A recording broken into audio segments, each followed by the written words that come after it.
आणि मस्तकात्म रक्ताचा एक थेंब पडला त्या पात्रात आणि थरारली इंद्रायणी भीमा. अरे याच इंद्रायणी भीमेनं पाहिलं होतं ते शौर्य, ते धाडस, ते साहस, तो पराक्रम, ती ज्वलन तेजस निष्ठा, ते धैर्य, तो संयम, मानवी जीवनाच्या पलीकडल्या चिरंतन तत्वाशी जुळलेलं संभाजींचं ज्ञाननाथ. ती इंद्रायणी भीमा संभाजींच्या मस्तकाकडे तिरक्या माना करून आसव ढाळू लागल्या. गेली 350 वर्ष झाली इंद्रायणी भीमा अजून रडतेच आहे, सांगतेय खरा. पण तोपर्यंत सजेचा दुसरा अंमल चालू झाला होता. सजावती जबान काढायची. हपशे आले लाखलाखती नंगी तलवार घेऊन, पण संभाजींचं तोंड बंद, जीभ छाटणार कशी.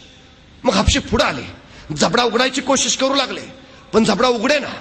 मग दोघांनी कानावर दाबू जोर दिला, प्रचंड दाब दिला, प्रचंड दाब, पण उघडे ना जबडा. मग एकाने मस्तकावर प्रहार केला, पण जबडा उघडे ना. अरे उघडेल कसा, वाघाचा जबडा आहे, वाघाच्या जबड्यात घालून हात मोजती दात ही आमच्या अवकात सांगणारा संभाजी आहे.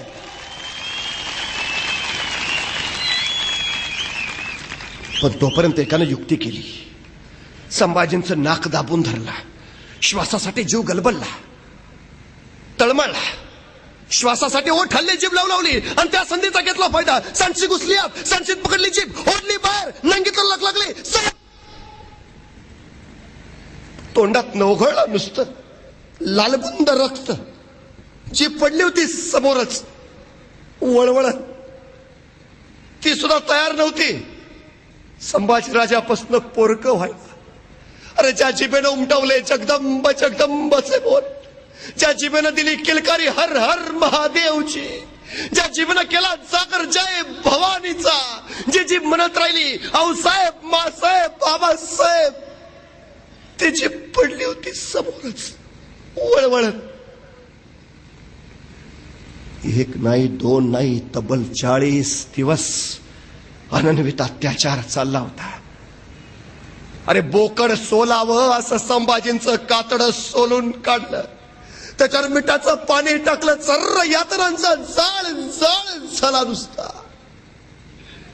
कुणीतरी यायचं गुडघ्याच्या वाट्या काढून न्यायचं, कुणीतरी यायचं हाताची बोट छाटायचं, कुणीतरी यायचं तलवारीच्या पात्यानं मांसाचे लगदे कापायचं, कुत्र्या गिधाडांना खाऊ घालायचं.